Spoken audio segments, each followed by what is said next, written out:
Yeah, so these accounts are actually running under our research allocation right now. So just according to our standard practice, we'll just keep the accounts active for another week after this class finished. And then, basically you will lose access, or I guess lose the allocation, right? So you cannot really run any jobs anymore. But if you do want to continue, working on some things because of some delays, you can always let me know and I can extend it and keep your account in the allocation. Okay. Yeah, and I would add this too. I'm going to talk a little bit later at the end of the hour. Towards the end, I'm going to talk about final projects. So if you need access to Frontera for a final project, we're happy. I think we're happy to provide that for you for the duration of that. You'll hear me say it again too, but we're going to, because of my schedule, we're going to have to. The final projects are sort of nominally going to be due by August 15th. So, but we'll go back to that later. So Yeah. that's another possibility. Talk to us about it if you want to do that on Frontera. That is okay. So um, let's. I told you to think about this. Are there any questions people have that they want to raise before we start from last time or the first session that's come up that hasn't been addressed on? We had answered a few questions on Slack. Are there anything else that people have that they want to ask? Because this is your opportunity. Raise your hand or type something in the Q&A. Give you a little while to do that if you, because I always state whenever I teach anything. I said it's more important to answer your questions than it is to blab on about stuff. So because that means it's something you really want to know about. So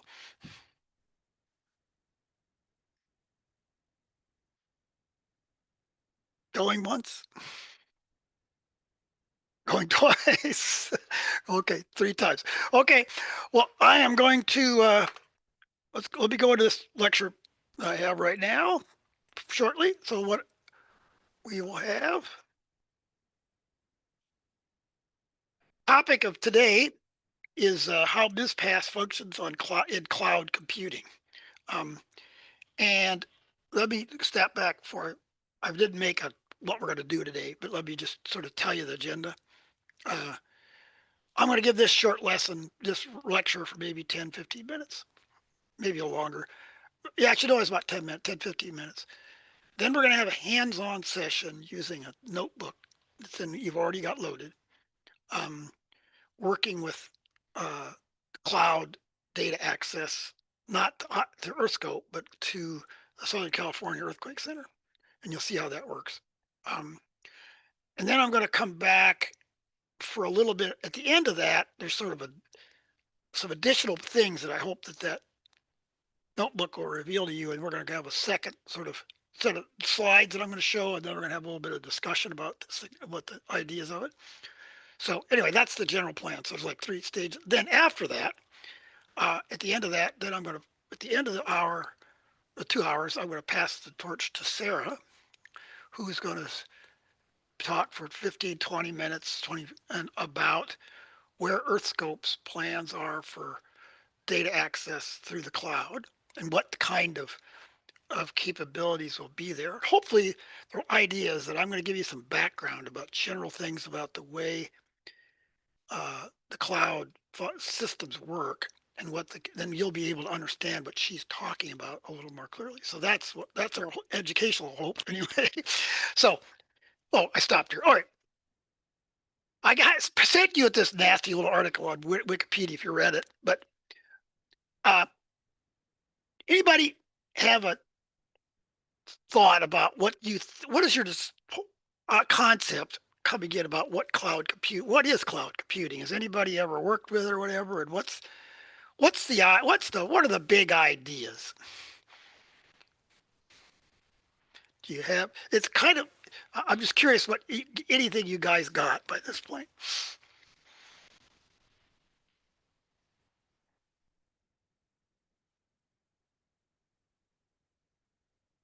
I guess it's a rhetorical question at this stage. Does anybody speak up? Going once, Twice, 3 times? Okay. Um, I actually am not surprised that I have silence on this particular topic. And that's the next slide is going to give you why I think I'm not surprised. Um, there's a lot you can find on the source of what cloud computing is. It's one of those things, if you Google it, you're buried and stuff. However, in my perusal of of some things that I find, it's terribly contaminated by commercial sales pitches. Um, and the other problem is that the sources you read, online sources you read, are either one of two audiences or they mix them up. And that is, they're either highly technical, it's deep in the weeds about something that you can't figure out what the heck they're talking about unless you're expert. Or the other one is if they're non-technical, the primary audience is managers in some major corporation. And so they're kind of useless information. So what I'm going to try to do for you is to kind of filter that out and try to give you a little bit more of of a of a perspective as me as a scientist about what cloud computing is and isn't. Um, I will note that it is an absolutely huge topic because it really literally is trillions of dollars involved.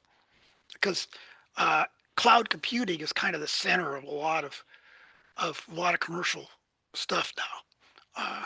It's the service that almost everything uses. You all use it all the time on your phone, for example, more than likely. But anyway, I feel the key. There's a lot of garbage like in that, even in that Wikipedia article. But to my mind, what's relevant to us as scientists are really three distinct things that I'm going to expand on. The first two quite a bit, and the last one kind of just peripherally, and that is a cloud computer means is you abstract the idea of what a processor is. It isn't like a physical piece of hardware or my computer. It's just this thing. Okay. The second thing is it abstracts data storage in a very different way than you're used to working on a regular computer system. And the last is this idea of web view of data. I'll say a little bit peripherally about it, but it just means that it's actually very tightly tuned to web commerce. And that's what I mean by that is it's really meant for, that's why most of the service, most of cloud stuff is a commercial thing, largely to serve internet commerce. Okay, so the first thing I want to talk about then is this first thing is processor abstraction. So here you got introduced to this because GeoLab, I think I said it before, but if you aren't aware of it, you should recognize that GeoLab is you are talking to a cloud system. GeoLab is technically a, a gateway by any definition to AWS, Amazon Web Services, cloud services. And this is the gateway. This is where you launch that. Multiple times maybe you have, or if you kept it open, you'd keep it this way. And you have this kind of selection when you start it up, right? There's the environment you select, but also the resource allocation. Now, uh, the selection used to be one or different numbers here about CPUs and memory. But what I want you to realize is that, first of all, I don't understand where 3.7 CPU comes from, and Sarah could explain that maybe. But basically, you got 4 CPUs to work with, and so much memory that you ask for. Well, what the heck does that mean? Well, I just said this that GeoCloud is a gateway, but what the point is that what a CPU is not actually an entirely accurate thing, or what the memory assigned is, but you've got a processor. Which a better way to say it is you got 3.7 fraction of a set of the full speed of some processors that are on that cloud system. But you have no idea what those are. Or what node on clusters are made from node. You don't really know where they come from, right? So that's quite a contrast. I put this picture up because I showed that same picture yesterday, not yesterday, it's Wednesday, of a HPC system. I don't even remember where it was. It's Blue Jean or something. And there's another picture I found on the web of Amazon Web Services. They look the same because they are. Uh, they're both racks of blades linked together on a network. And I think my next slide says that. So the point is that the hardware is simple. It's all a bunch of similar racks. It's really the same hardware. Generically, it's a cluster of mini computers linked together in a fast network. But the software is absolutely completely different. And and that's why I make that point, because MsPASS can run on both pieces of hardware, but it actually has to operate in a quite different mode. So a few things about this then, in contrast to if they both run on the similar hardware, but differences in software, what's the difference? And I think it's useful to understand these points about the contrast. Each one of these points is left or right is the same item. So for example, HPC systems, those clusters were created to support science. So in the US, that means it's supported by the National Science Foundation or the Department of Energy, and some universities own their own private clusters. But the original creation of those clusters was largely driven by a scientific need for large-scale simulations. And it still is the biggest use of HPC systems. So what they use is most suited to running big simulation jobs. We showed you we could run MsPASS on an HPC system, but actually it's not it's has to be kind of put together with baling wire, because it doesn't really made very well to do that. On a cloud system, on the other hand, is driven by a commercial market with two things. The support for internet commerce is an enormous market that now goes through cloud systems like AWS. The other one is that companies outsource their IT infrastructure to a cloud provider like Amazon. So what it does is it allows them to get rid of hardware in their own company and people and the high priests of operators that run that hardware.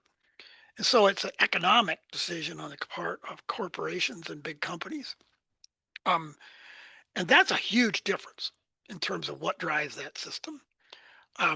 So anyway, that's the point, is that there's a lot of cloud stuff that's driven by the fact that people want to replace their infrastructure, existing servers, with an abstraction on the cloud. The next thing is the HPC systems are largely supported by grant support from institute like National Science Foundation and the Department of Energy. It's also important to realize that cloud systems this is a wonderful little acronym out of one of my favorite science fiction books called The Moon is a Harsh Mistress. TANSTFL, it's pronounced, stands for there ain't no such thing as a free lunch. And it is very descriptive of cloud systems. A cloud is not free. You have to pay real money. There are grant systems to get access on sub-cloud systems, but that's an outstanding issue about how to deal with. I'm sure it is for EarthScope, about how they're going to deal with the chargeback structure, or if they're going to have a chargeback structure for cloud access, because it costs real money. It isn't like underwritten by an existing grant that built the infrastructure. The next point is that the HP systems were set up to help us as in scientists, whereas in a cloud system like Amazon Web Services, you are a tiny little flea bag in the middle of just nothing. You're just another poor customer who isn't really very rich compared to some of your customers. You're kind of lost in the noise. And that's a huge difference in terms of the way it behaves. So I already said this about the final point is what it's good for, but it's actually a fairly important point, is again that HPC systems were largely designed to do large scale simulation work and things like, some of you may have used it for things like SpecFim and full waveform inversion type studies. That's where you do that because it works really well for that. In contrast, cloud systems are actually much better for big data problems, data handling, data processing systems, especially if it has a web focus, like serving, be a server for somebody, some company that has a website. But that's a really important point because the cloud is actually probably a better place to do low-level data processing where the issue is being controlled by I/O and pushing bits through the system. So it's largely one of the reasons. I'm sure I haven't asked them that, but maybe Sarah could answer this. But I'm pretty certain that that's one of the things driving the cloud development at EarthScope. So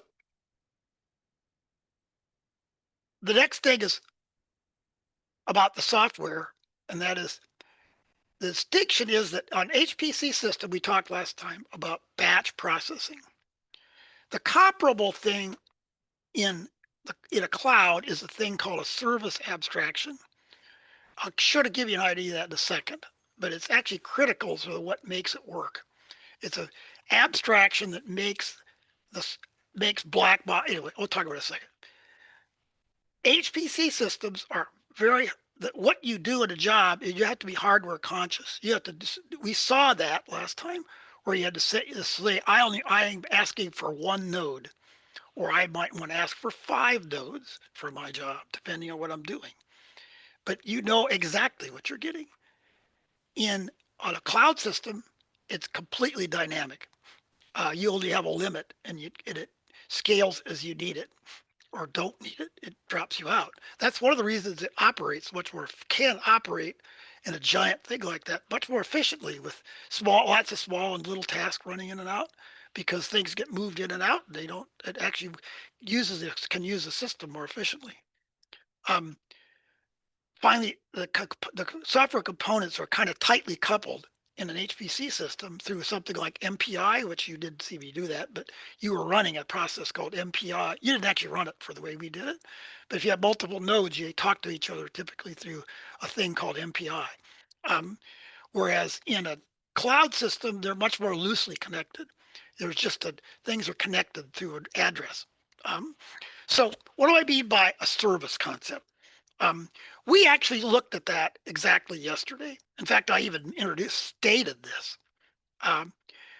But this is a picture from our user manual for what happens in the kind of launcher that you ran. In fact, not a kind of the launcher you ran yesterday. If you asked for 3 nodes, which is this illustrates by the dashed lines, that's the physical machine, the cluster hardware that's assigned to this task. In what you had to do with that configuration file you wrote yesterday, most of it was defaulted, but what it did was create 4 distinct services inside that abstracts what those 3 nodes operate like. This thing I call the front end, which is the Jupyter server you're talking to, the database server, DB, the scheduler and workers are this Dask system that you saw working on with the Dask diagnostics.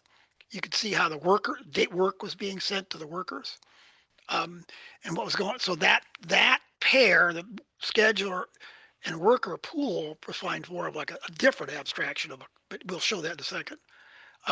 So that's the point of this. This is just the same thing in words I just said, and I won't dwell on it too much. The real point, I talked about this with these 2 things already, but an issue is that the scheduler and the workers are actually kind of locked together. And we saw that yesterday, I keep saying yesterday, on Wednesday, when we looked at this Dask diagnostics. We looked at a thing. We asked for the URL for that Dask diagnostics page. we pushed a little button and it launched this thing, and then we connected the dash diagnostics. So what you should think of that is that that system, the cluster, is an abstraction of that processor, on an HPC system. They're welded together, but once you do that, they're just something you send things to. That's all you need to know about it. Um, and that's helpful because you don't need to know the details. Otherwise, it'd be really horrible if you have to manage all that traffic yourself. Um, so that's what the schedulers like DAS schedulers do the work for you of setting that up, of doing all that kind of traffic, of moving stuff around.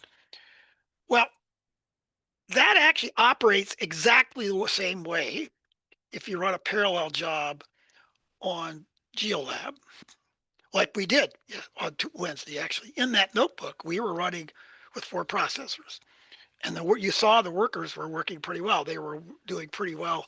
If you looked at the worker log, you were getting close to 90% or so CPU anyway.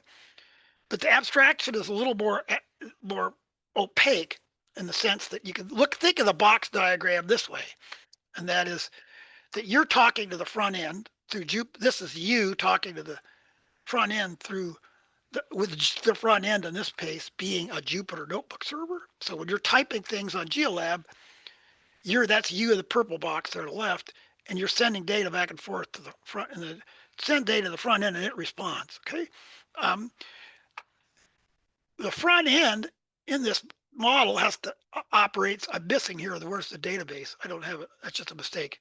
The front end can be talking to the database. There's another box out here that I see is missing. But mostly what I wanted to show here is that the scheduler in this context is much more abstract. It assigns something like 6 workers I just made up here, and it has a pool of processors that are allocated up to that many processors that are allocated to the job. And when work is sent to the scheduler sends tasks to be done by the workers, they have to internally somehow by some magic that it's all behind the curtain to you and me. It asks for it gets assigned a processor to do its work for that process. So the process as it's doing its work gets a processor out of this pool of processors, and that's how it'll work. And how many are assigned? In this case, it would only need 5. And there'd be, you might have a limit of however many there are, 8 there or whatever, and 10. I don't know how many I have. So maybe you had a limit of 10. But when you were running, you would actually only use 5 for this example, because in a generic sense anyway, because you're not using all the capacity. But it takes care of that. It automatically lets other people use that hardware. And that's a different from HPC where you lock it down. I ask for 3 nodes. I get 3 nodes for the entire duration of the job. And that's actually I won't dwell on that right now. So are there any questions about that? You understand what I'm talking about? We'll see maybe some examples in this a minute, but raise your hand or something if there's any you want to. Does that make any sense or questions about that? Go once, twice, 3 times. Okay. The second key concept I want to talk about is data abstraction. Because the point I want to make is that the way you think of data on a cloud system is not at all the same the way you probably think of data on a desktop computer in terms of files. The way you do it is the way you should think of it is rather different. And that's the most foreign thing about a cloud system, really. We just sort of did that. So I'm going to, this is a discussion. So I forgot where I was doing. I mentioned the word of what a computer file is. What does that mean to you? When you think of a computer file on your desktop or any computer system you use, what is your understanding of what that is?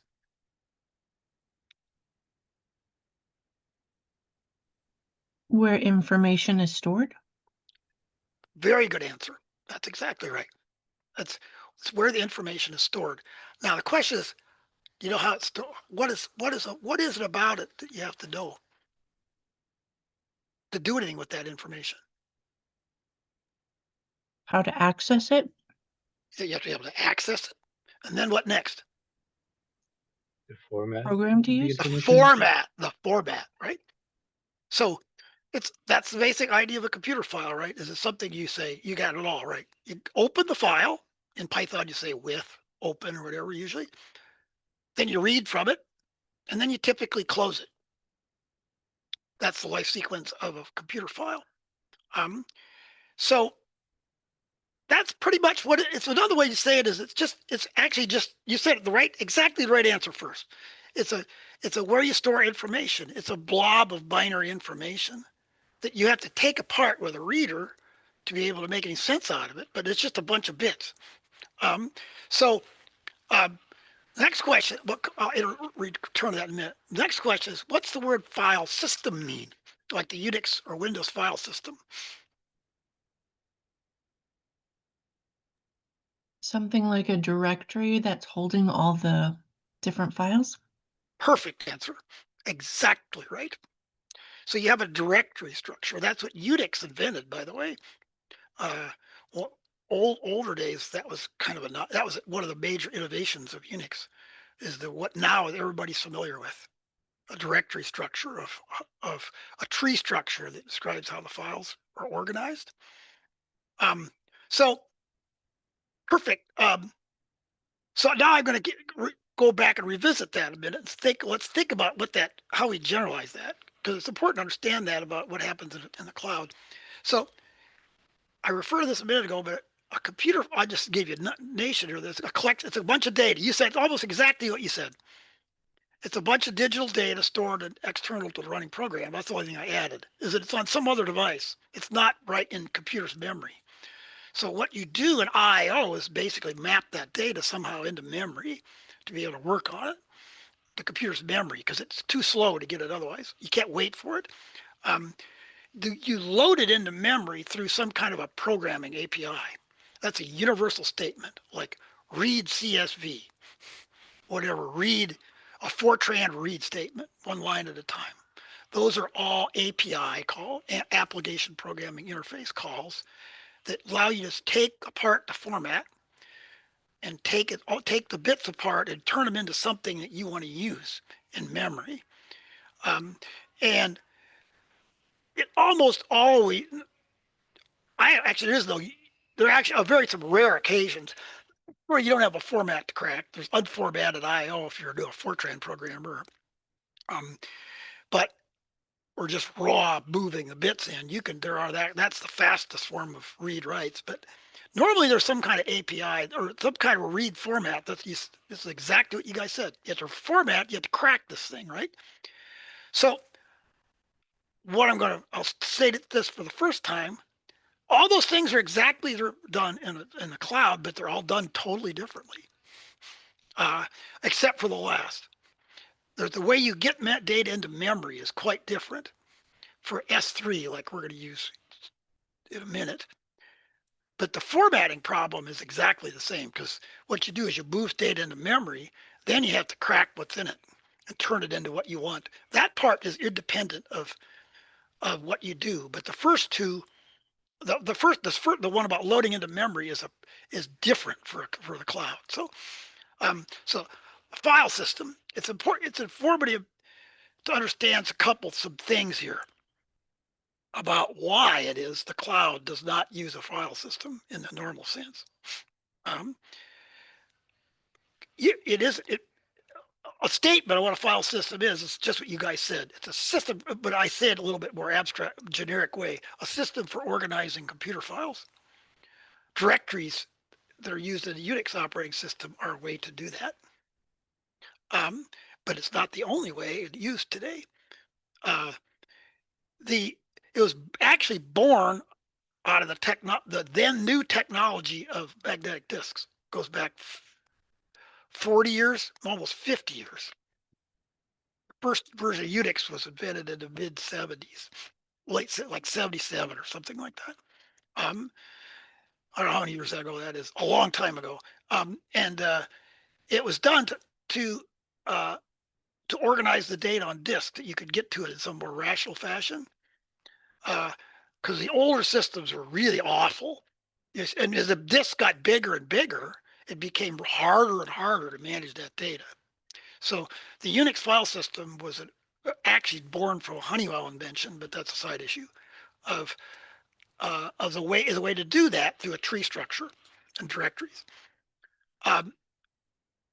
The traditional implementations of a true file system, like you run on a Linux box or your Mac or a Windows box, those things are tightly linked to disk storage. What the file system means is actually something in the operating system that takes the logical description of you as a directory description and translates it to what on a magnetic disk, what cylinder and what sector it's supposed to start reading from and where all the data is.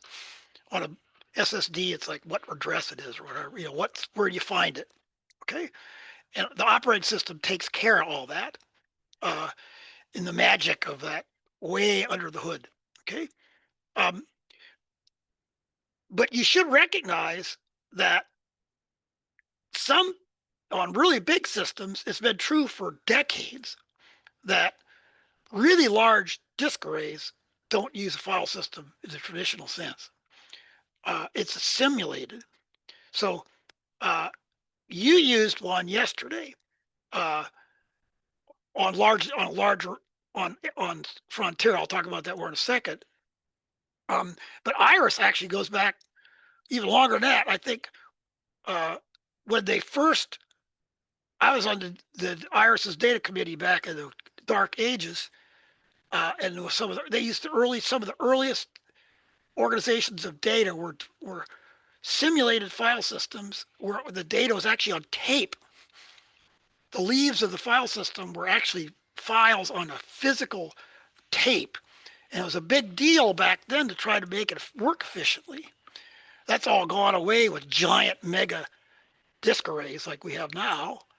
But it wasn't that many years ago that the Iris data was stored all on tapes. The archive was all stored on tapes. I think there is still a deep archive that way. Imagine there is anyway. But anyway, the point is that those things simulate a file system with a directory structure, but they aren't really a file system. So the example I said, I meant to refer to this, that on Frontier, that scratch file system you used yesterday was not at all a conventional file system. It actually was driven, it's a petabyte scale disk array. And it's not, like I say, a path like that looks like a directory, but it isn't really. It's actually managed by a relational database system. And the consequence of that for an HPC system is, it's important you know that, because there are some very standard rules about working on HPC systems, and that is really large numbers of small files are considered absolutely evil. In fact, there are many examples where people have crashed HPC clusters from excessive file operations. Basically what you do is you flood the relational database server trying to do file manipulations. And that's quite different than a conventional file system, the way you operate it. So anyway, on a cloud, is my understanding of it anyway, that the actual data storage is similar to Lustre, which is what's used on HPC, most HPC systems. It's just the name of the commercial product that runs the software, that runs the disk arrays. You still have the same thing that you have that in Lustre, you have a table that describes where all the files are. The metadata server, I think it's called. And one of the entries in that table is the actual file name. So when you actually do manipulate that file, the software has to query the database and find out all the things it needs to do to reconstruct that file and pull it off the disk array. That file is still just a binary blob of stuff. It's the directory structure is just syntactic sugar that helps you as a human being figure out where the hell it is and organize it yourself. Well, on a system like S3 that we're going to work here in just a minute, that isn't the case at all. the data are treated as quote objects, and it's actually treated by a key word that defines what it is. It's still the same way, but it's actually more primitive in a way. You don't have this layer of things that make it look like a file system. You just have an object name that you have to fetch. So that's an example. We're going to work with S3 here in a minute. But it does not simulate a file system. You could kind of make it simulate a file system, but you don't. Or if you use it raw, like we're going to do, you don't really use it that way.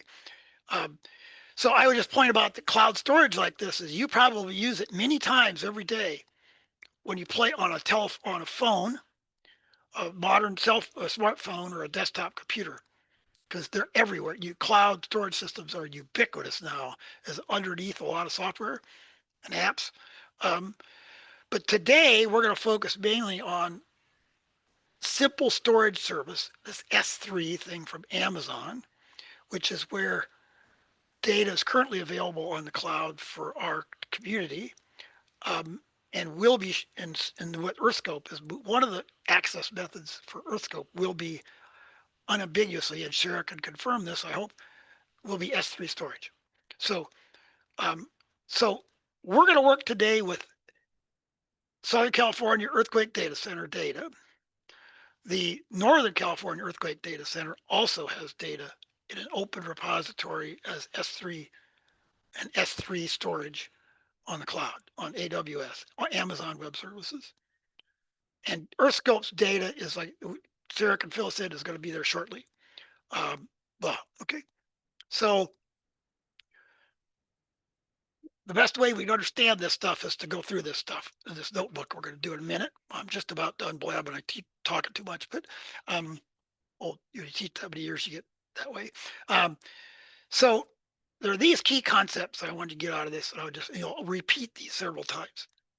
We're going to use a Python package for manipulating S3 data called BOTO3. I think it's commonly pronounced BOTO3.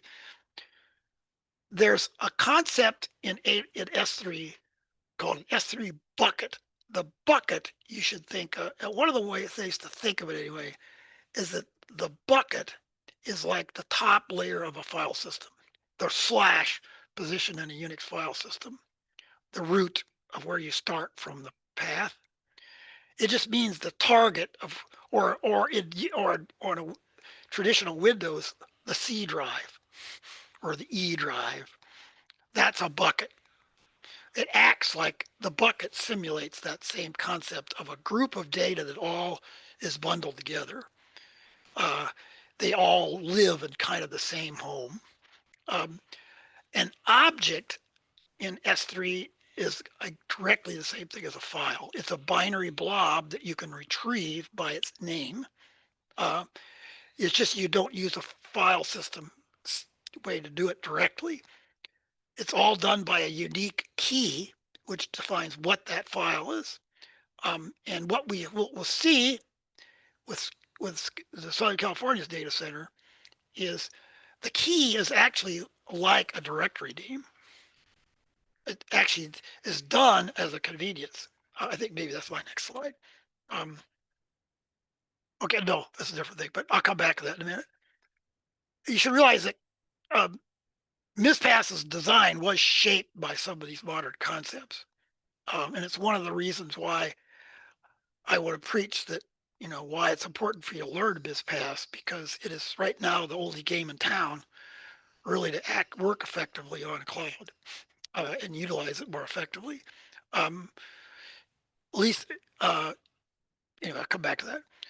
The reason is this idea of service abstractions maps directly into what clouds works with.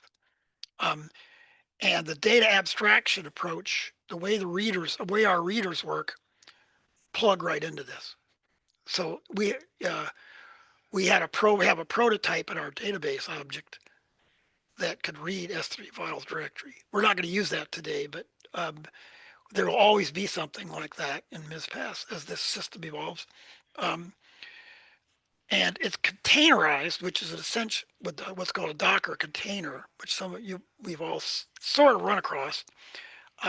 If you installed the MsPASS desktop application, you have to run it as the standard way to do it is with a container. But that's kind of an entry point for working on the cloud. GeoLab, for example, you are running a container. What you're working with right now is a container running on AWS, which includes the MsPASS image. All right, so that's enough said. So here we go. Let's go to this thing now. If I can find it again. So, oops, I got the wrong. There it is. So, any questions about what I said before we jump into this notebook? Hopefully, it'll reinforce all the things I just blabbed about. I spent more time on that than I should have. But so, let me just talk about what's here and what we're going to go through this. Most of what we're actually running is in this file right here. So if you want to look at that on the side, that's a bunch of Python code I wrote to drive this exercise, and I decided to not contaminate the notebook with it. The notebook is more like running things that are actually the real work. Is a lot of it's done here. You can look at that at your leisure. I want to use this board to just teach some concepts and the details you could get by digging into that Python module. Anyway, so if you get started, if you haven't done this already, or if you got disconnected, you'll have to do this again, or launch MongoDB again, because we're going to use MongoDB in this exercise. It's a little bit unique thing here. So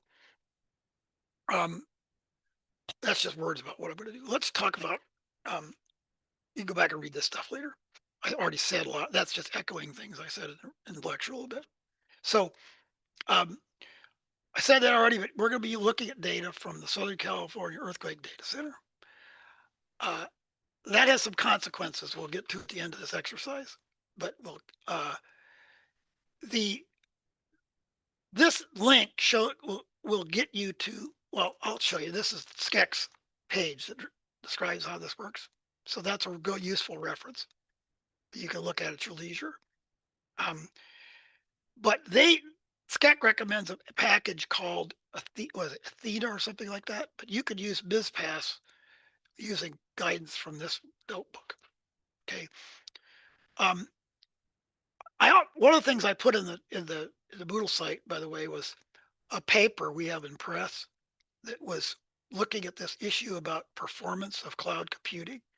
I just put it there as an illustrate. I think it's up for those who are interested could look through it and see what you get out of it. But what I was going to say is that I got most of that prototype that's in that paper guided how I wrote this little module for this. It's not the same as in MsPASS, but it uses pretty much the same code, but rearranged a little bit for this purpose, which is not more of how to do something and not so much buried inside of a database class. Anyway, so let's we'll run this box, the first one we have to run, which is SCEC has a index set of documents, which was something we didn't have when we wrote that paper, when we did the work for that paper that's in the Moodle. And what they have is what they call, and their index has two keywords. We can look at that code. That's actually, this is my little module, I should say. That's this thing. If you don't recognize that, in Python import is a local file. It just uses that name. So this is a little function. You can look how it works. We'll kind of visit that later. But I want you to see is that this is important to do things on the cloud. Otherwise, you have to paw through all this data and figure out where stuff is. So what SCEC has provided, the Southern California Data Center has provided are these two index. What are they? They're actually like files. They're actually files that are retrieved. And let's look. Let's look at one of them.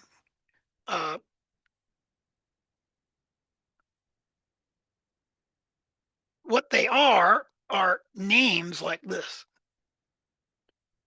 That if you shouldn't be surprised, that looks like a file name, and it kind of is. More or less, but that's actually not what it is really. It's actually a index to that's actually a name that's used to reference a particular uh, object in the S3 storage. But in this case, it's actually a CSV file that they use to store their earthquake catalog by year. The other one has the other part of their index is a continuous waveform catalog index, which is done by year. It has this rather complicated form. It's not quite a directory structure. We'll have to take it apart later, but this is kind of like a directory structure, but not exactly. So anyway, we'll come back and look at this later. But anyway, that's the point. Is what they have is an index. So what this is used for is for two different kinds of data that they have stored on S3. One, this is earthquake catalog data. This is information about where waveforms are stored and it's sort of an index to how to get waveforms. Both of those, Iris is going to will, I'm sure, provide something comparable service, but maybe in a different way.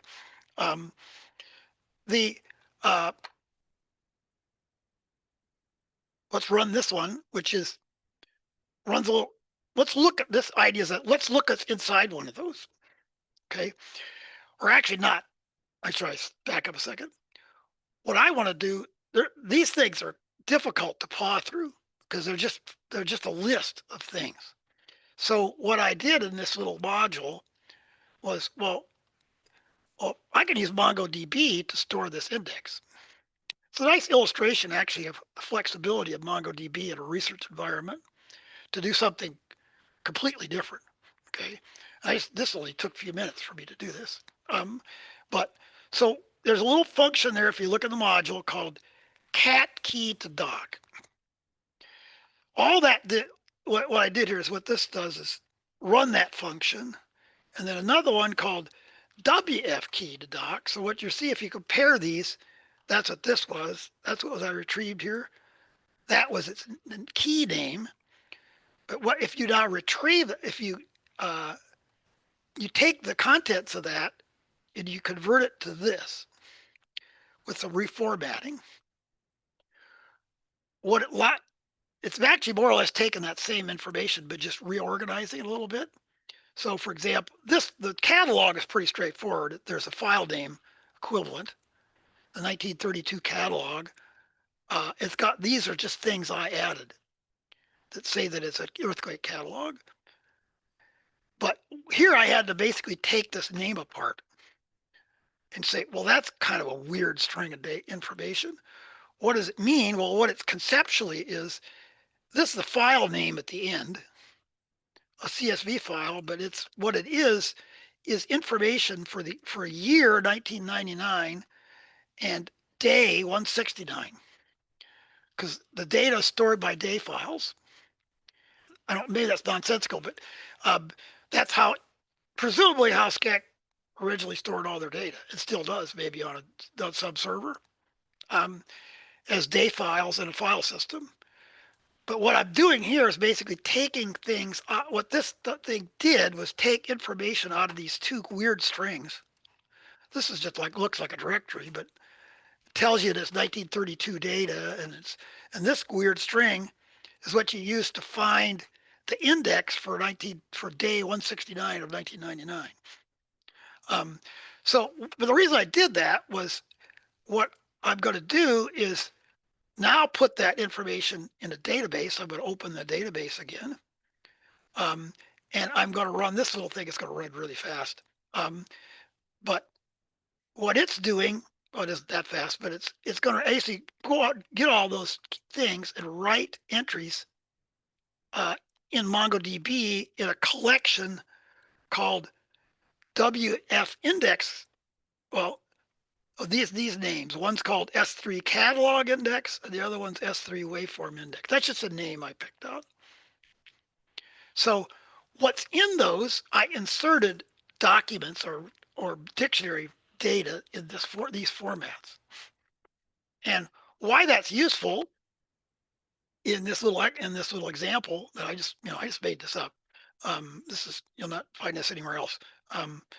Is that that's a temporary thing, but what we could do with this thing is to read the index back in, one of those index files back in. So here's an example where I have to do, say maybe I wanted the 2023 data. This is an obscure thing that the data, they store their index in two different file formats: CSV, comma separated, comma separated, whatever that is.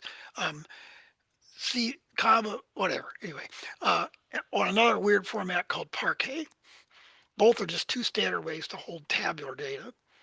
And if you look in this thing here, I just used a standard CSV reader and a Parquet reader once I pulled the data down. But the point is that I have this, which is, let's see, which is this? This was the catalog data. This is in fact the actual catalog from 2023. So it has 13,000 rows in it. That's why it didn't happen instantaneously. But it's got columns of data that are that have what you want. So here's what that's used. This is how names that you're going to use to fetch mini-seed files related to this. We'll do that in a minute. Event files.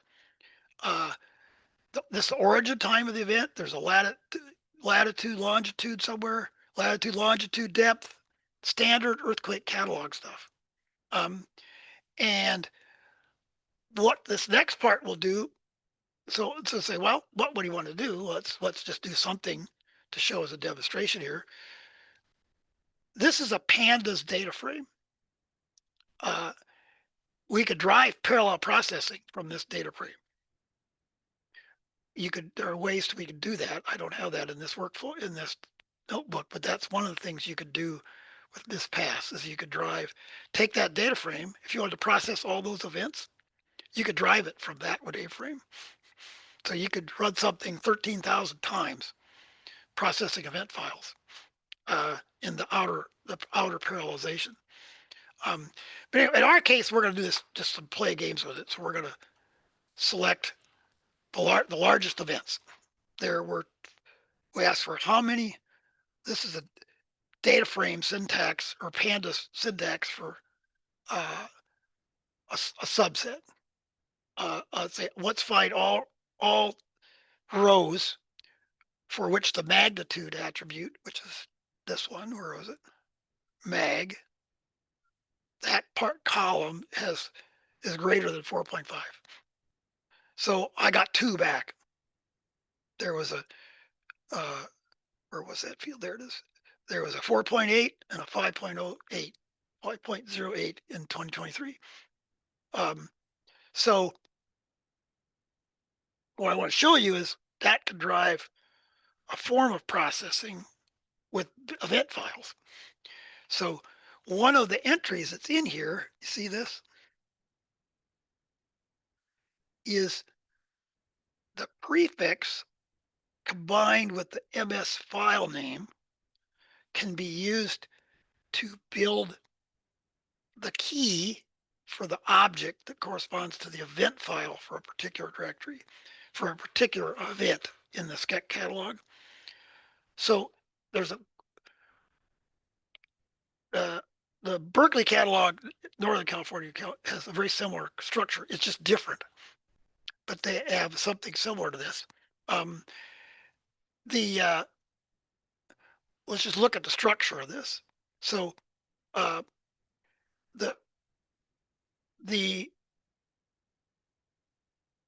going to use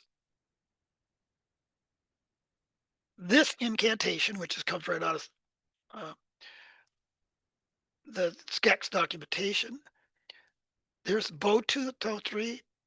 Remember I said that that was the the name of the software package. There it is in Python. I import BO203, which is the Amazon's toolkit for Python to interact with S3. So I have to create a client, like all through you've seen this week, we have all these clients. Bob's Pie is full of clients, and that's because the world is full of client server pairs. Black boxes, services. Remember I talked about clouds driven by services. Well, this is a service to interact with S3. Be it Boto3's client, you create the client because that's what we're going to talk to S3 through. And we have to generate a key, which you see for this example is you have to add this word event waveforms, and that you could extract it from this. It's actually the same magic string here for this event, right? It's this thing right here on day 232. And then the file name is this. So we're essentially constructing that manually. In software, if you were doing this automated, you could take the prefix and this field and reconstruct this key. And that's a weird, right now that's a disconnect in our community. And one of the reasons I didn't do this exercise on Northern California's data is it's different. They have a different structure because it's like a different directory structure that drove it. And so here I'm just creating it manually. Okay, and then I tell, I'll just run it.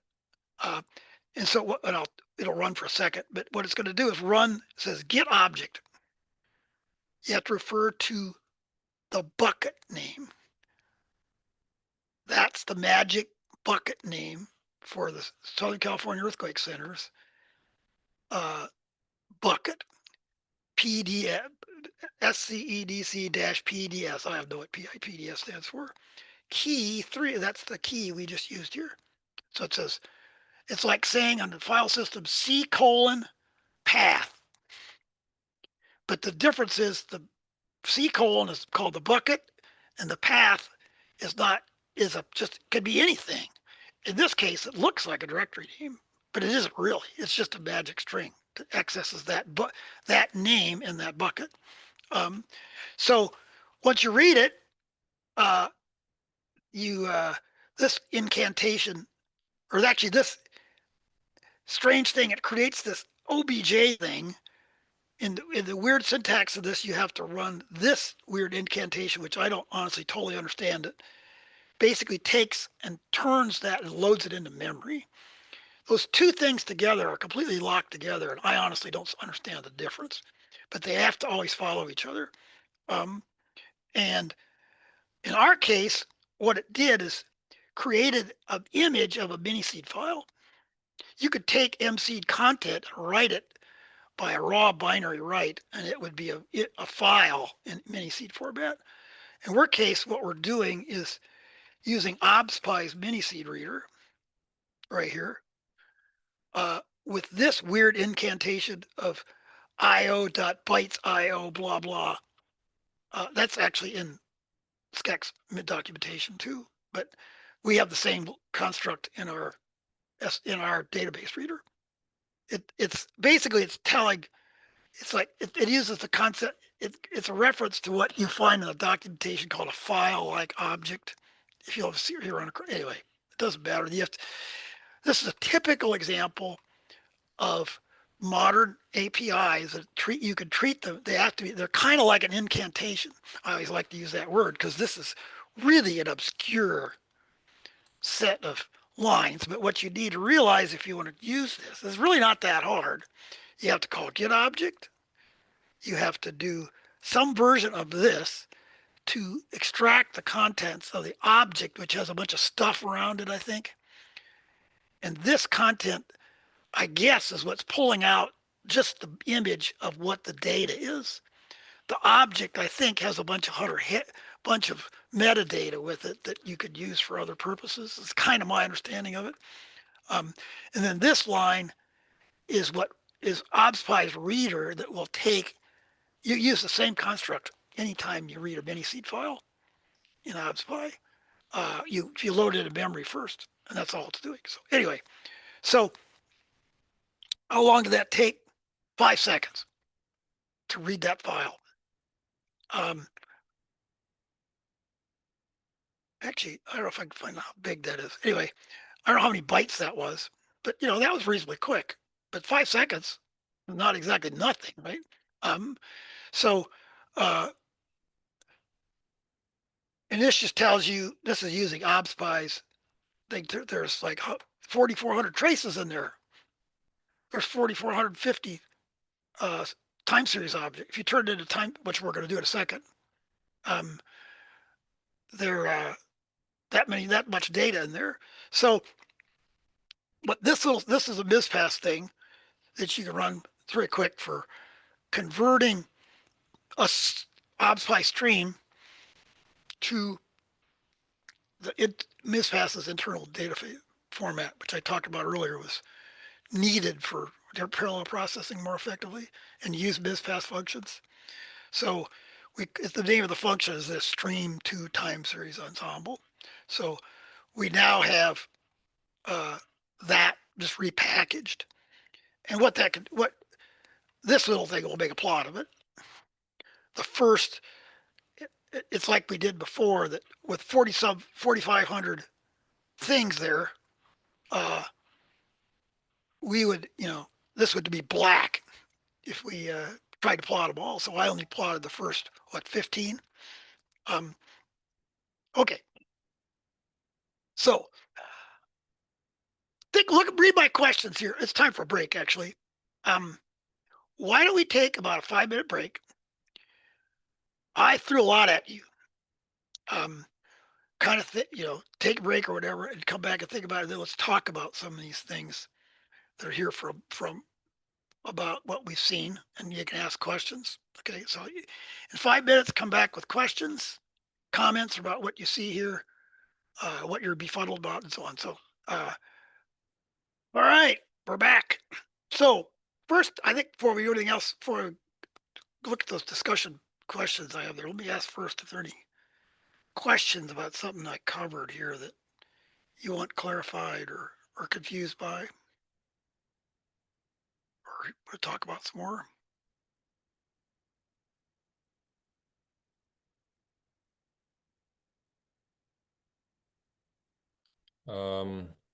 On this ensemble that we just created, I cannot run any queries, right? To filter out only set component, let's say, That's because correct. it's not in the database. Yeah. That is absolutely correct. Because all we got from SCIC is you get it all. In this case.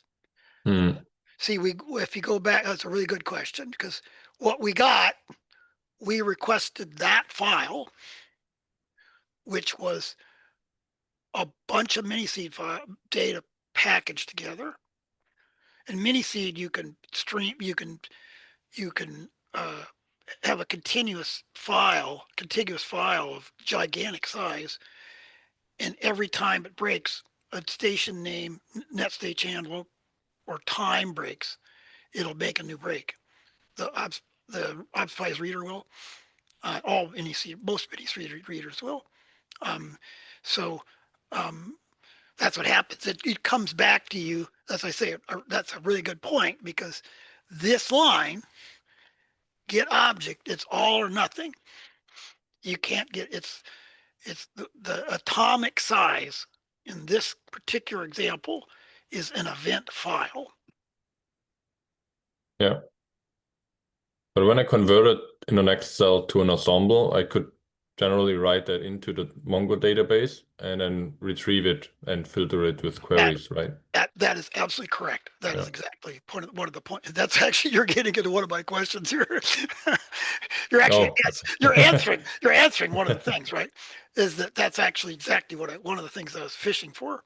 That once you turn it to an ensemble like that, you could now save that data locally and it will save it to a time series as a time series object, and it'll then you have then you can take it apart.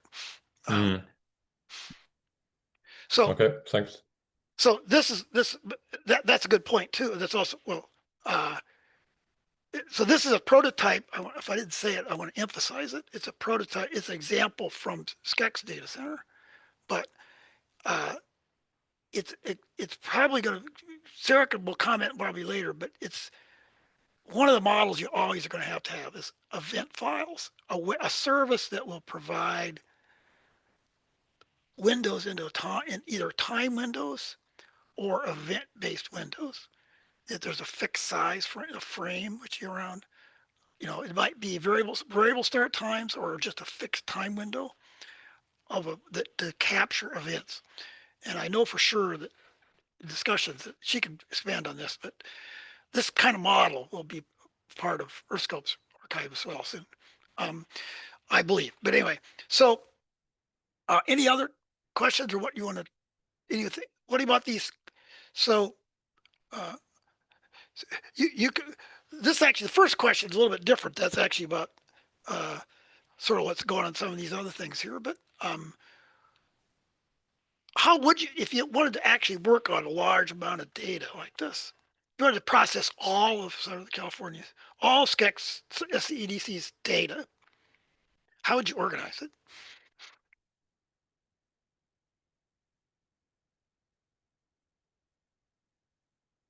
Given that there's this index available, go back here. Here's the whole thing.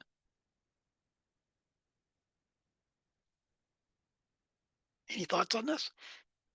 Keep in mind this, each one of these entries, keep in mind what we just emphasize the key point here.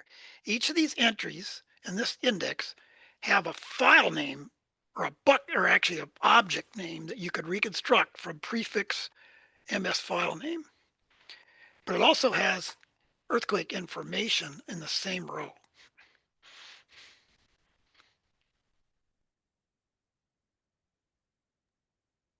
If I were organizing, I'd do it by year.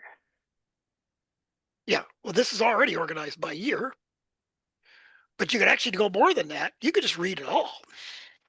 You could take the index. This is lightweight. Remember, this is an index. It's actually a lot like the index file we created for mini-seed data earlier. But the whole idea of an index is a way to anyway, I'm blabbing. Any other thoughts on this? So you're right about year, but what I'm saying, I would extend it a little bit, and that is that if I wanted to process all of Southern California's earth data, all the local earthquake data, I would go all the years, and I wouldn't have to download it all. I just want to build this index. This is lightweight, in a database. If it's not exactly nothing, right? If we took like 30 years of data times about 10,000 a year, it's not going to be a tiny database, but it's certainly manageable. The index is manageable. But for example, if I wanted to do event processing on the fly from this index, if I wanted to design, that's one of the other questions here. Now I want to step back a bit. So I have this index. Here it's structured as a row. I could put it, what we did here is we could turn it into the database. I think I even did that. No, I didn't actually. You can turn it into documents, but it's just another image of the same data, right? Every row of this would turn into a document in a database. So how could I drive a processing flow that would work by event?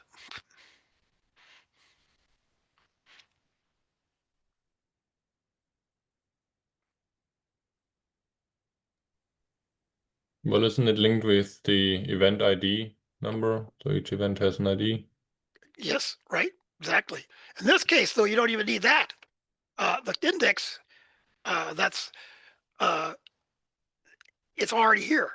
This is you could reconstruct the object name just like I did manually from the prefix and the MS file attribute. So each row of this could be done if you wanted to process by event. You could drive the processing by this data frame or load it into the database and loop a cursor. Or a more effective way to do it is to do it over the data. You can do it through the database. It's the same way. Both options exist in MsPASS. So that's a way you could drive event-based on-the-fly processing by event from the index like this. So that's actually one of the key. I better move on because I want to make sure Sarah has some time. We got one more thing. There's one more here thing you can. I want you to ponder. You might ponder these questions. They're just kind of rhetorical questions for now.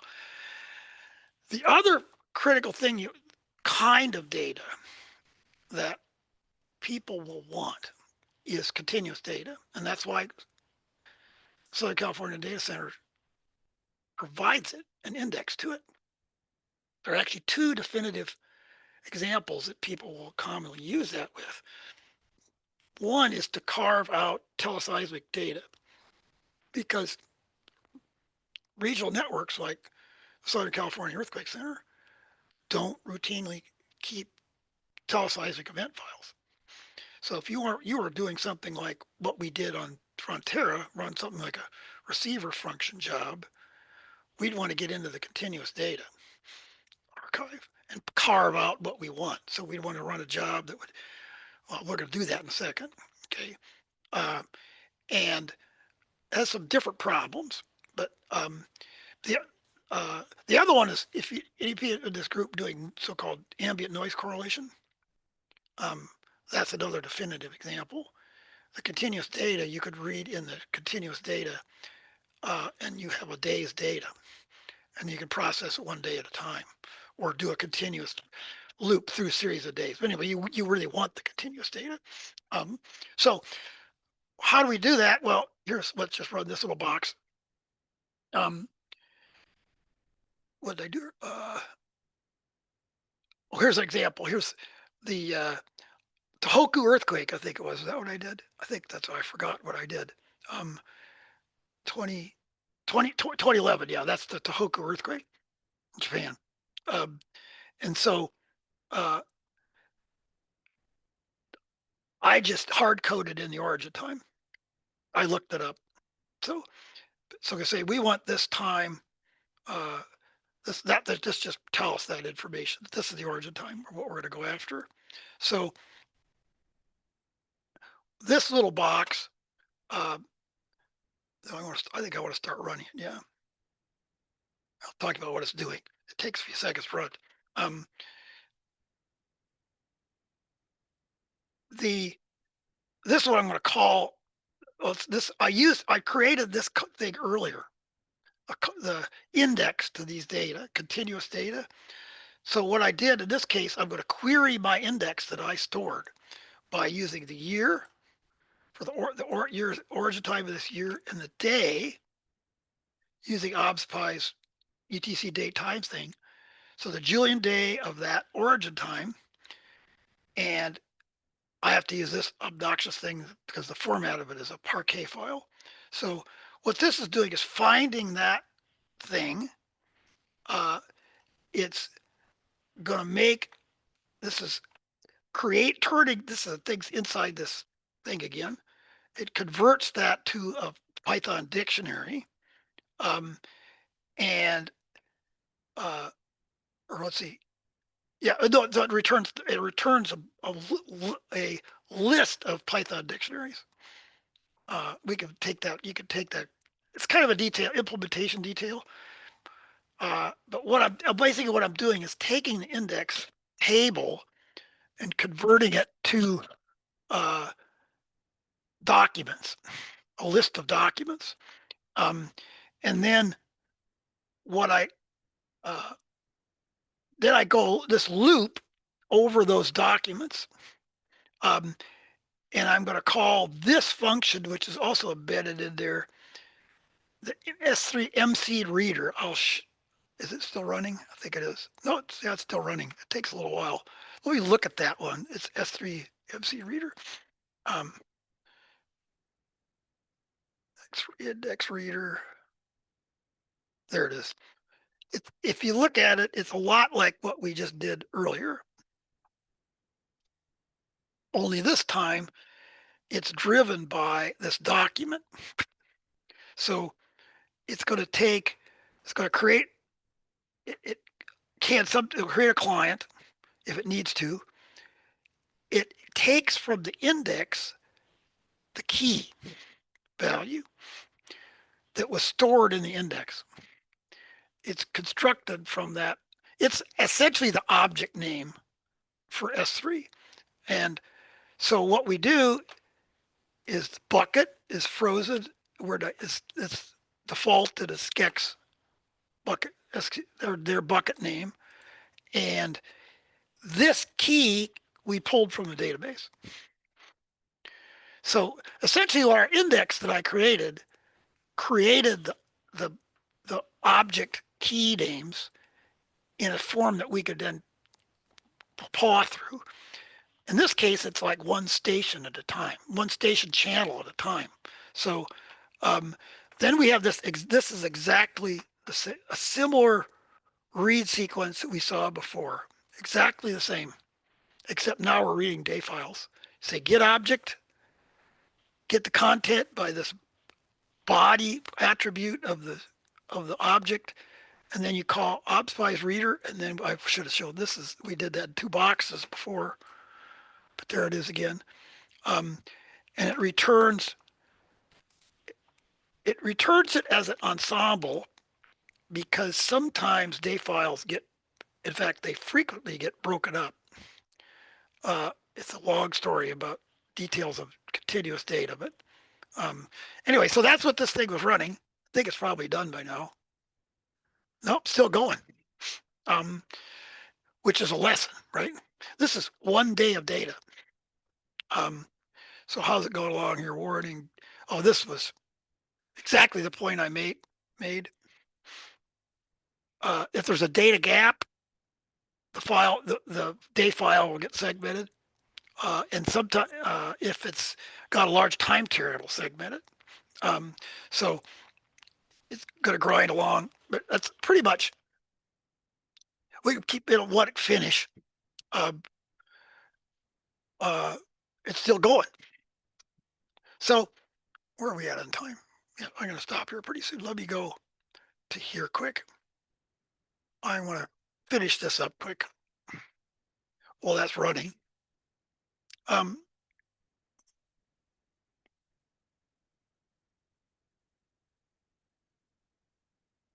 There's a performance issue here.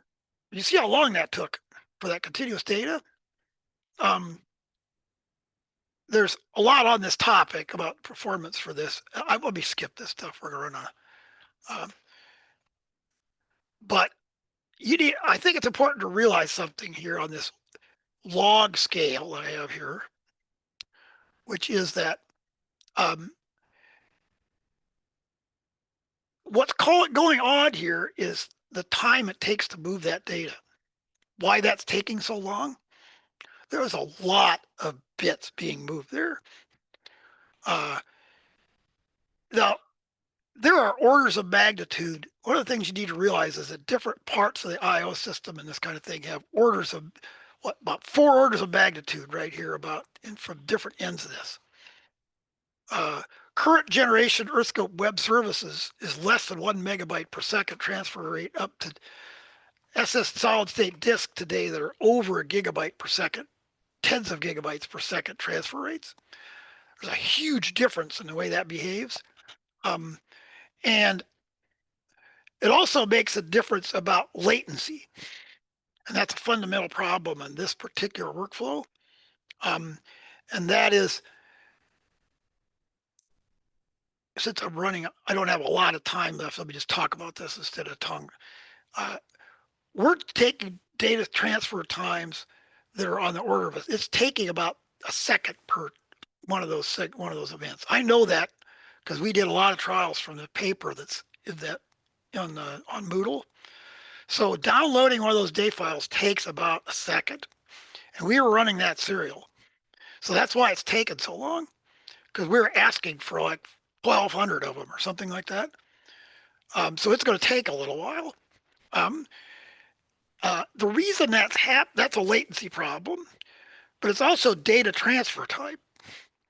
And it's exaggerated in this case because it turns out we're running on a different zone, as Amazon calls it, or is that the right word? It may be the wrong word, term. What it means is we're in a different physical cluster than the Southern California Earthquake Data Center is.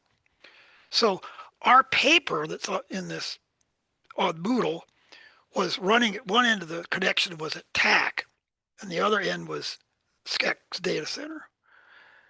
This is actually very similar. We're running on GeoLab that is in a different cluster than the data lives. So we're actually moving data across a long haul internet connection. And that's why it's not very fast. So I'm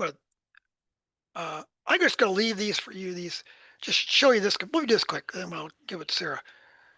That if you're doing a regular file read write, it's like open, seek, read. These are exactly parallel things from Python for reading a file and Boto 3. We saw a couple examples of those. And okay, so I'm going to quick stop here with this. Okay. Hope some of you do a final project. Let me escape so I see what time it is. Okay, we're fine. Okay. There are instructions for doing your final project on Moodle. We reformatted it this morning, so we had some questions about what you want. There's actually quite a long description of it. I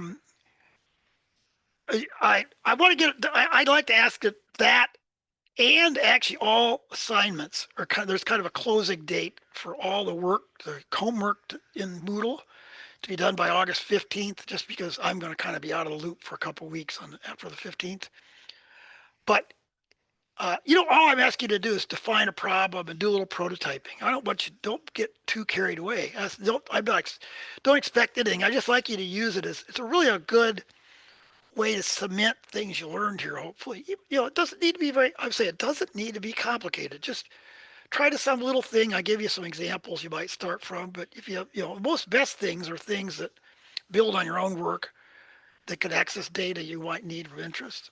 And I'll help you if they say, if you want to get the certificate, you're going to have to finish it by 15th for completing the certification for that.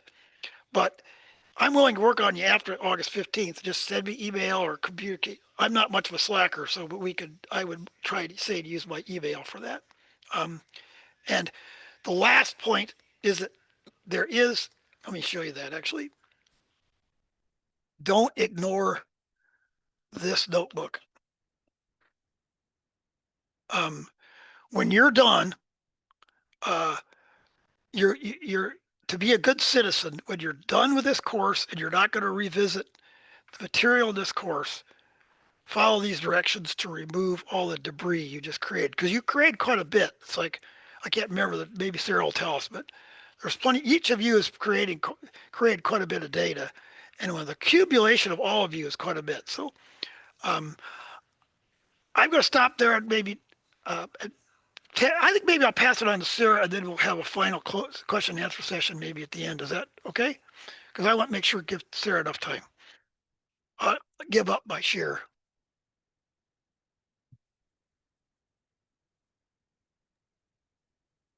Thank you, Gary. I'm gonna just get my screen share set up here.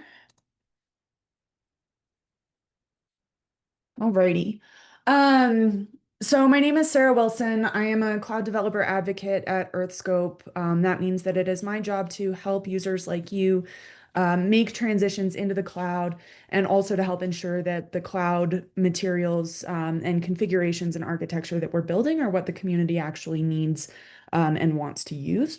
So throughout all of this, feedback is really important, and I think Tammy will be sending out an email after the course with more details on providing feedback for all of our cloud migration, and particularly with GeoLab. So just really quickly, what is EarthScope? We are a global consortium of researchers and educators working to help promote geophysics. EarthScope, as a nonprofit, maintains and designs geophysical equipment. We have an instrumentation loan facility. All of the data that comes off of our global array of sensors ends up in our database systems. And I'm going to talk a little bit more about our data archives and approaches for being able to get to that data. And then we obviously have a pretty extensive educational outreach and education arm, which helps support courses like the one that you're taking. On the data services side, we are in the process of migrating all of our archives into the cloud. We're doing this to be more cost effective, to be able to unify with some other data management groups like the FDSN network, and create a long-term access solution that provides equitable access for people around the world, regardless of what kind of computing resources they have available. This should also help with some reproducibility and collaboration as well. So there's a lot of text on this page, but what this really means is that as a society, as we're able to grow larger and larger data sets more and more rapidly with higher data rates, more sensors, we are creating such large volumes of data that it is becoming infeasible for small organizations like EarthScope to continue to maintain on-premise server facilities. And by moving into the cloud and outsourcing a lot of this IT to groups like AWS, it gives us better options for scalability. If we want bigger servers, we just ask AWS and they give them to us. We don't have to go source all of that equipment and all of the IT support ourselves to do it.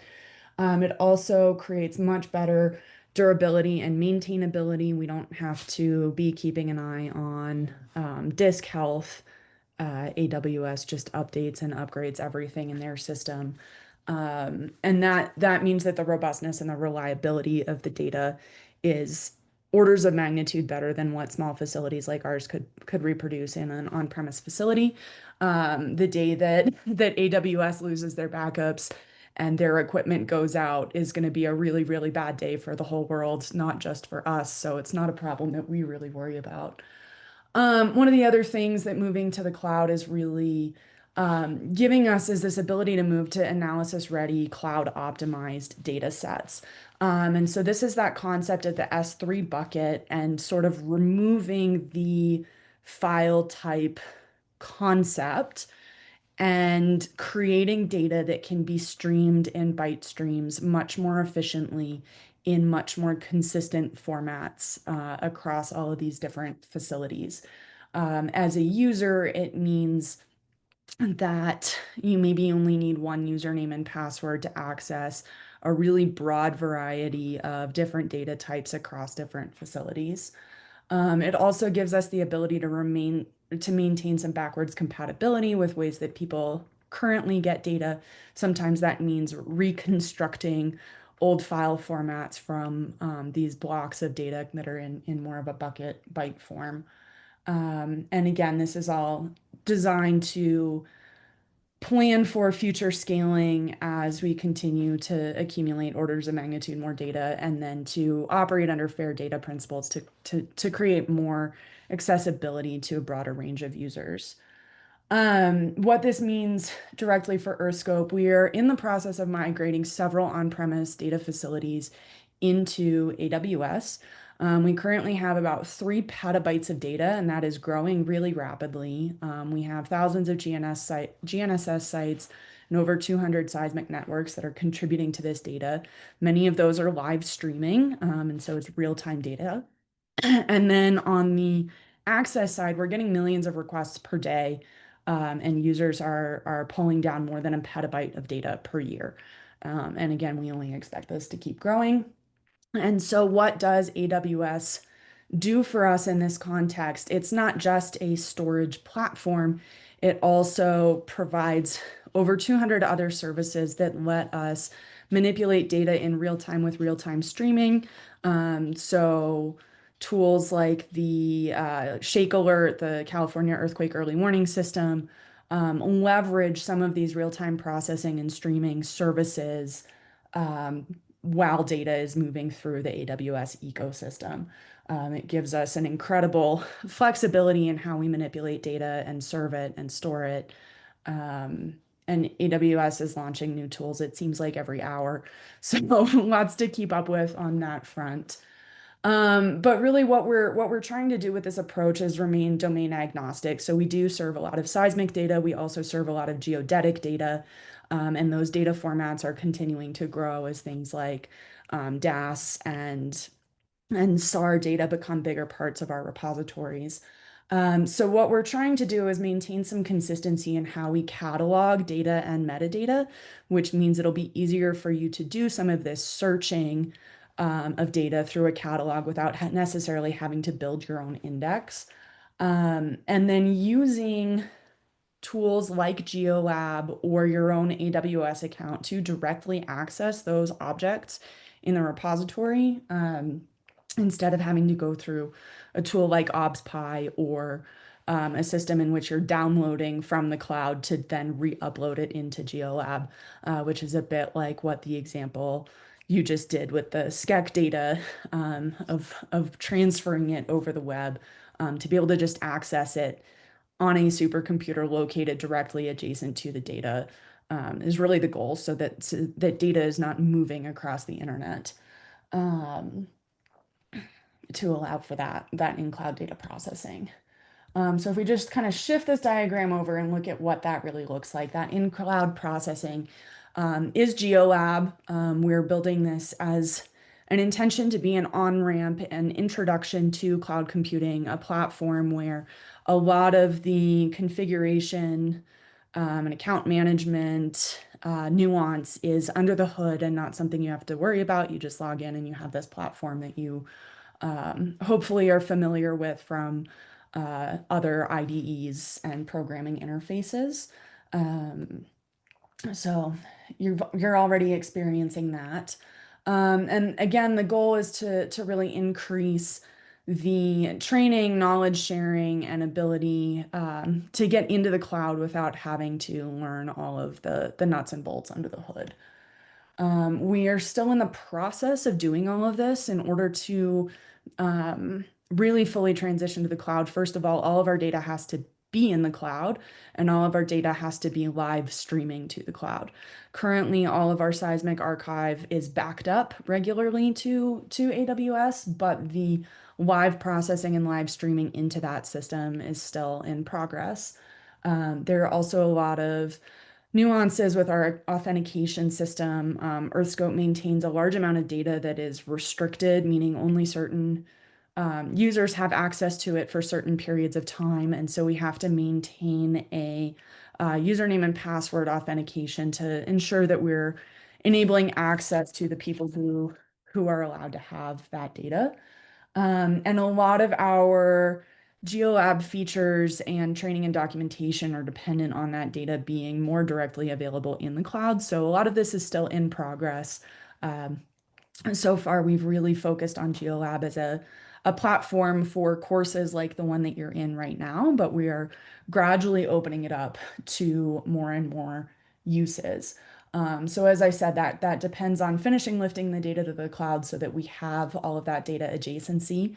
We're also working on building out better tools, APIs, and software development kits, which will create more abstracted Python commands to access data without necessarily having to understand the nuances of Boto 3 or how to navigate the catalog to make it just a much more get these dates times from stations within a 50-kilometer radius of this lat long and have it pop up for you without having to navigate through quite so many layers of abstraction.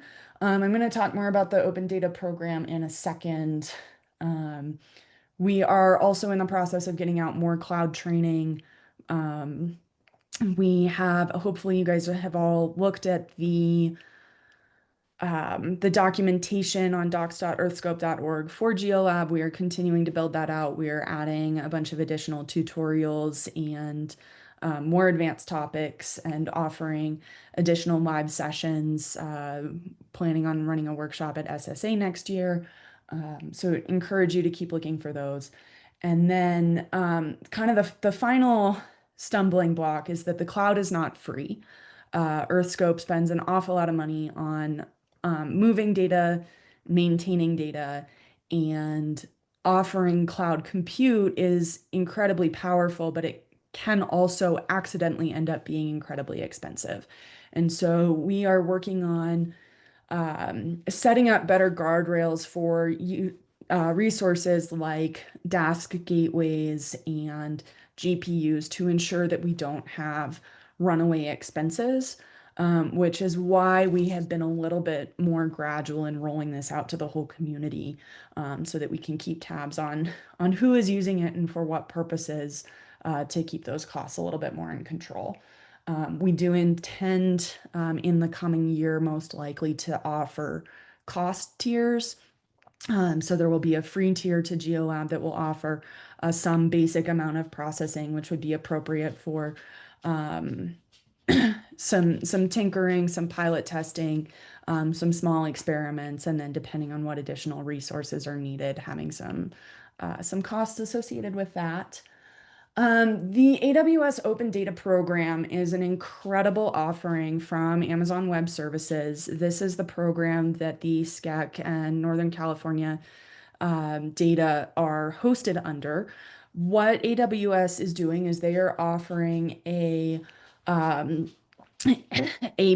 bucket that is entirely free for the host, which means we wouldn't have to pay to store data there, and we don't have to pay egress costs. Most of our cloud costs, egress is the cost to download it, to take it out of the cloud. Doing your processing in the cloud adjacent to that data in the same AWS region, as Gary alluded to a little earlier, means that data isn't transferring over the web, and it's that transfer over the web that costs money. So the more data that we can get into the Open Data Program, the better it will be for everyone in terms of costs. Now, as I mentioned, we have about 3 petabytes of data, and AWS does not want to give us 3 petabytes of Open Data Program storage yet. And so we are working on identifying the most promising data sets that will get the most traffic, be the most valuable for us to put there, but then also have to build a catalog to know what data is in the Open Data Program and what is not. And if you're trying to access a mix of data from different buckets, how do you know where it is and go about retrieving it from the appropriate place? But do keep an eye out for communication from Earthscope when access to that open bucket is available. Kind of a final clarification for all of you: you will maintain access to GeoLab indefinitely. We have no intention of taking away your accounts or your access. We have opened GeoLab up to the broader community. And so if you have collaborators who would also benefit from working in this environment, and ideally collaborating with you, working on a similar project, please email us and we will be able to get them registered as well. We also, as I mentioned at the beginning, are looking for lots of feedback on what is working well in GeoLab, what is not, and what you need as users to be able to more effectively leverage the cloud. And so you will be seeing, you will most likely be seeing a survey request via email. And we would, again, love your feedback on that. Because GeoLab is still in such a state of growth and flux, there may be changes to the MsPASS environment, especially if we offer the course again next year. There may be some changes, so just be aware if packages start to behave a little bit differently. That's entirely par for the course. we know that there's been a little bit of frustration with the environment resource selection choices and the drop-down menu, that the descriptions of the number of CPUs and the amount of memory available isn't super transparent. And we are working with our backend provider to roll out an update to that to hopefully make it more clear on what resources are available to you. We intend for that to go live next week. We're also looking at adding GPU access. So if you're trying to get into machine learning and need GPUs for your training, that may be available. And then some additional kind of administrative things, data retention policy. We do not intend for GeoLab user accounts to be a long-term place to store data. Ideally, you're coming in, you're touching data that's in the cloud, and you're only saving files that are generative products, and then you download those to your computer to use in your publications. So any accounts, we're still finalizing the details, but our intention is to have a 50 gigabyte storage cap on individual accounts, and data that is more than 6 months old will be purged. So please don't use this as your Google Photos storage going forward. That's all I had. I know it wasn't quite as technical as maybe Gary anticipated, but I'm still happy to answer questions about Earthscope's cloud migration and what this will mean for you in your research going forward.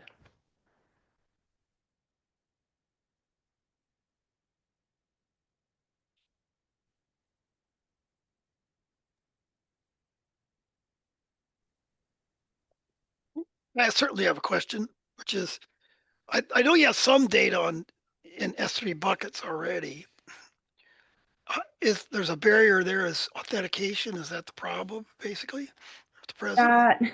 That is correct. We do have data in S3 buckets, but in order to access it right now, you are essentially downloading it out of AWS, and then if you're using it in GeoLab, you're putting it back into an adjacent environment. But there's not a direct access mechanism in place right now that respects the restrictions on many of our restricted data sets. So that authentication piece is still in the works.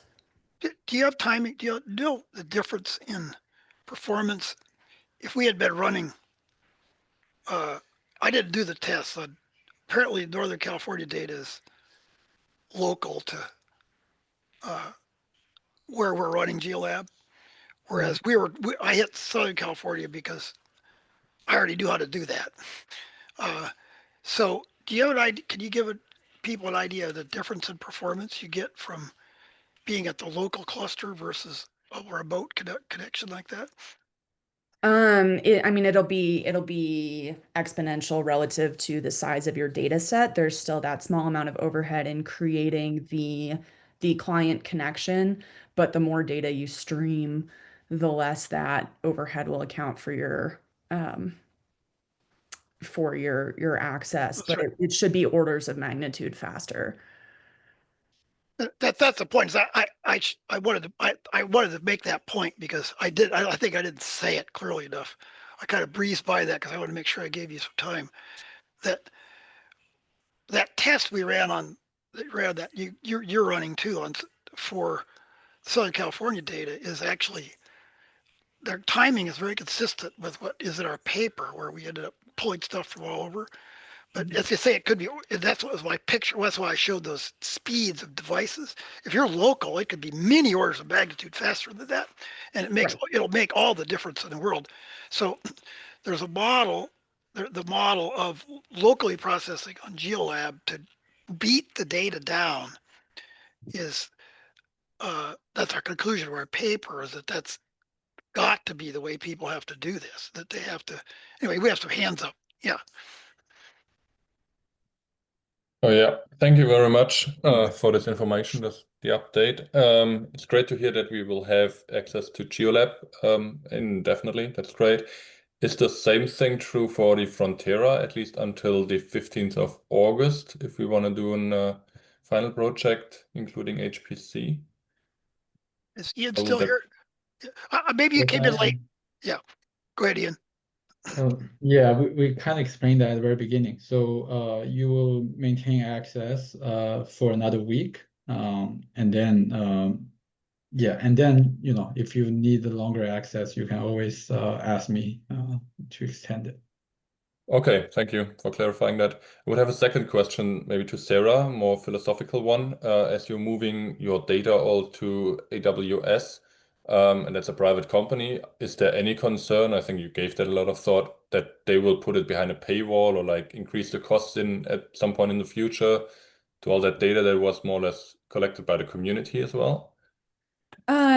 So in essence, the data is already behind a paywall, and Earthscope is paying for that access. We are funded by the National Science Foundation, and the NSF has granted us the funds to essentially continue to offer that data freely.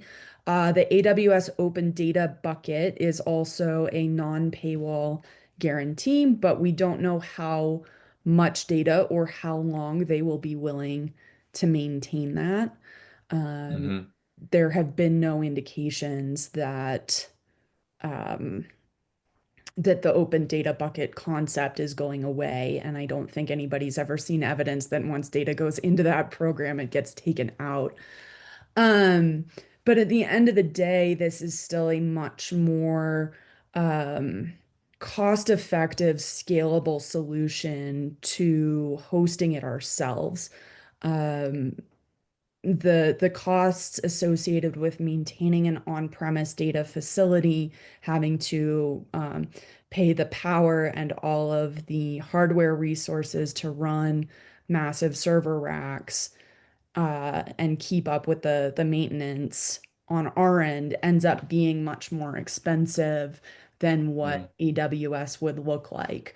As I mentioned with GeoLab, there is an expectation in the future that there's a free tier, and then perhaps cost associated with using larger DAS clusters or GPU resources. And we expect that we would put out guides on how to write that into your grant funding, so that instead of requesting dollars for HPC time or dollars to buy equipment for, computing equipment for your lab, that instead you would be paying for compute credits in the cloud. Yeah. Could Okay. I add Yeah. something there? Could I add something there? I'd like to add something, Sarah, which is something I said at the beginning, which probably went by a lot of people. One of the reasons you should understand is fundamentally why Amazon can offer this service cheaper than somebody like Earthscope can operate a server is scale. They have so many processors sitting out there that, and the system is designed that they'd redistribute things about where to go, who's not busy. And so they can use their equipment way more efficiently than a server system sitting in a group like Earthscope. And that's why that's why the costs are surprisingly low, actually. And because it's just a pure efficiency of the way the thing operates. And like I said, that's a bit of an issue with HPC running parallel stuff too, because the difference is it doesn't allow you to just harvest from the cloud of all those processors out there. You say, I want 3 nodes, and you got all 3 of those nodes for the whole time your job runs.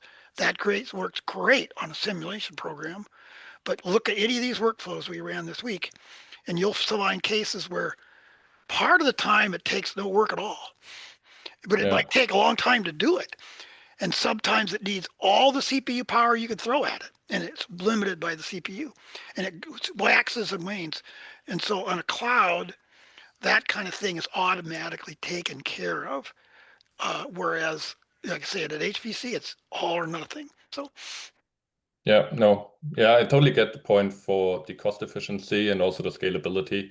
That's huge advantages. But then, well, maybe as a European or German, I'm concerned about like giving all that data to Amazon, rebuilding or building down your capability of storing data and managing it. And at some point, you're just dependent. Whatever they do, they can charge or do with it. Yeah, it's just like a monopoly, I guess, at some point. That is always a concern, and we just trust the reassurances from them, and there are huge amounts of the scientific community in other disciplines, lots of NASA data, lots of other groups. Yep. Oh yeah. Yep. Astronomy. Oh, I have contacts in Yeah. astronomy and remote sensing and all that stuff's moving that Yeah. way. Yeah, I think as you said at some point, Sarah, I think if they go down or go behind a paywall or whatever, yeah, it's a bad day. There's much bigger problems for the rest of the world if Amazon goes down. Okay. A bit of earthquake data. I don't mean to trivialize what all of you are working on, but so much of the world's infrastructure now relies on these cloud systems. The robustness and the access to them are things that have become just keystones of global infrastructure. And yeah, if we lose access to AWS, it's a much bigger issue than just seismology. Okay. All right. Thank you very much, both of you. Yeah. Gary, you have a question in the chat. Is it possible to give us some simple project ideas? Oh, look on Moodle. But you missed it before. We just updated it this morning. There are actually, I gave a list of suggestions of ideas that you might start from. You could, well, you could find it. It's at the very end of there's a final project thing. Like I said, Tammy updated it this morning because I had a cockpit error about the description of what that was part of the actual description, and it was buried. But she fixed it. So go back there now and you'll find that's about half a dozen or more. I can't remember what all I listed, but use your imagination, right? And use something from your own, like try to adapt something for your own work. Just say, keep it simple. Don't try to jump gigantic processing workflow. Just try to do something simple. Just see if you can make it work. Kick the tires a little bit.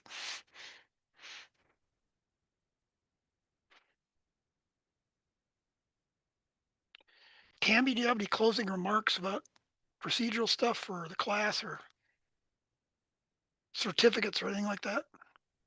I think you captured it all. We will try and keep the Moodle, Slack, all of that will remain open until at least the 15th. If you have any trouble, the Slack will stay open. You can reach out via Slack. You can email. We're happy to help you as you're moving through the materials to get to completion. Certificates and credentials will be released as soon as you've completed the materials. So we won't be waiting until the 15th, but as you cross the finish line, we will issue those out to you. And again, the tax system, you have a week. If you need more time than that, please reach out. We just want to support you in any way we can to get through all of the materials. There is an evaluation survey for the short course. You'll see it both in the end of the session 3 Moodle materials. You're welcome to take it there. Since we don't know who answered via the Moodle, you will see it again by email, but you only need to fill that out once. And we appreciate your feedback because we're always looking to improve and integrate these tools just to make this a better offering as we run it next year.